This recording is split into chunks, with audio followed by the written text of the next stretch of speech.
Assalamualaikum warahmatullahi wabarakatuh. Kami akan membahas materi tentang laporan keuangan bank yang beranggotakan Lilis Nuraini, Mega Sapitri, Siti Awaliyah, dan Sri Mulyani.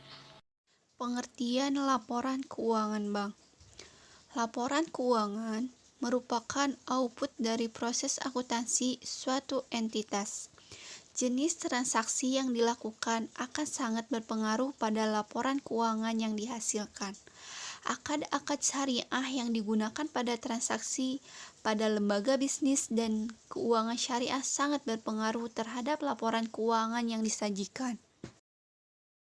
Pada umumnya, laporan keuangan perusahaan terdiri dari 5 jenis laporan keuangan pokok, yaitu laporan posisi keuangan atau neraca, yang kedua laporan laba rugi, yang ketiga laporan perubahan ekuitas, yang keempat laporan arus kas, dan yang terakhir laporan keuangan bulanan bank.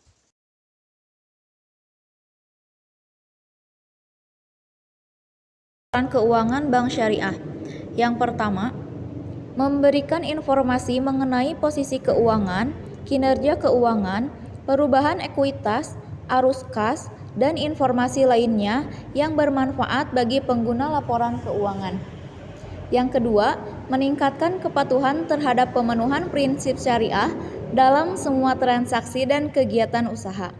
Yang ketiga, memberikan informasi kepatuhan terhadap pemenuhan prinsip syariah serta informasi aset, kewajiban, pendapatan, dan beban yang tidak sesuai dengan prinsip syariah bila ada dan bagaimana perolehan dan penggunaannya.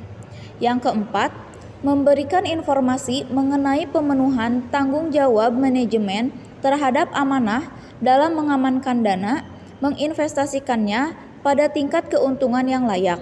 Yang kelima, memberikan informasi tingkat keuntungan investasi yang diperoleh penanam modal dan pemilik dana syirkah temporer. Yang terakhir, memberikan informasi pemenuhan kewajiban fungsi sosial termasuk penerimaan dan penyaluran dana zakat dan juga pengelolaan dana infak, sedekah, dan wakaf.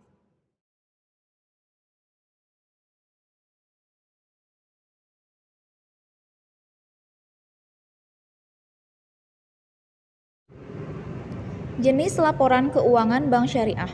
Yang dimaksud bank syariah adalah bank umum syariah, unit usaha syariah, dan bank pembiayaan rakyat syariah. Laporan keuangan bank syariah yang lengkap terdiri dari 8 jenis. Yang pertama, laporan posisi keuangan. Yang kedua, laporan laba rugi dan penghasilan komprehensif lain. Yang ketiga, laporan perubahan ekuitas. Yang keempat, laporan arus kas. Yang kelima, laporan rekonsilisasi pendapatan dan bagi hasil. Yang keenam, laporan sumber dan penyaluran dana zakat. Yang ketujuh, laporan sumber dan penggunaan dana kebajikan. Yang terakhir, catatan atas laporan keuangan. Untuk materi yang selanjutnya, teman-teman bisa lihat dalam slide contoh laporan keuangan bank syariah.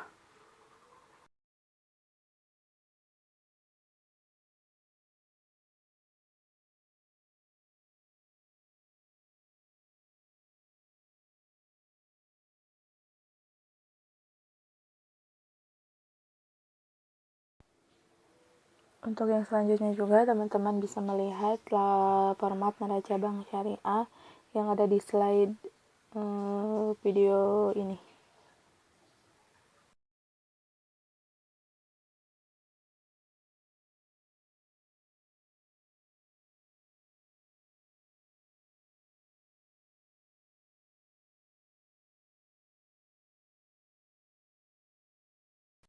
Untuk yang selanjutnya, pos-pos neraca antara lain. Yang pertama di sisi aktiva meliputi kas, penempatan pada Bank Indonesia, giro, dan lain-lain.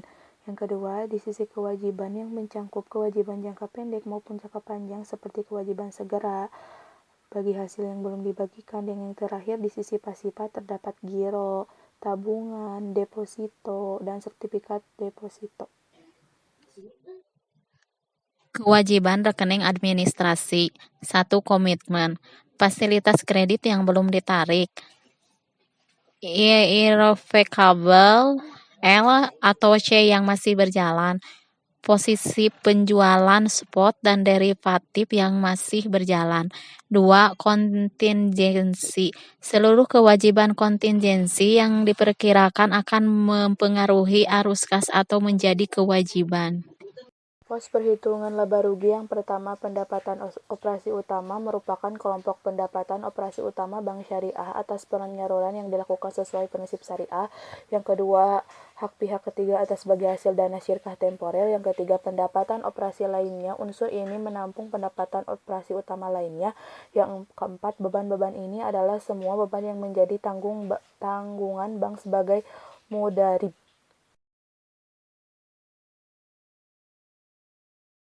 Mungkin sekian penyampaian materi dari kelompok kami. Terima kasih kepada teman-teman untuk perhatiannya. Wabillahi taufiq wal hidayah. Wassalamualaikum warahmatullahi wabarakatuh.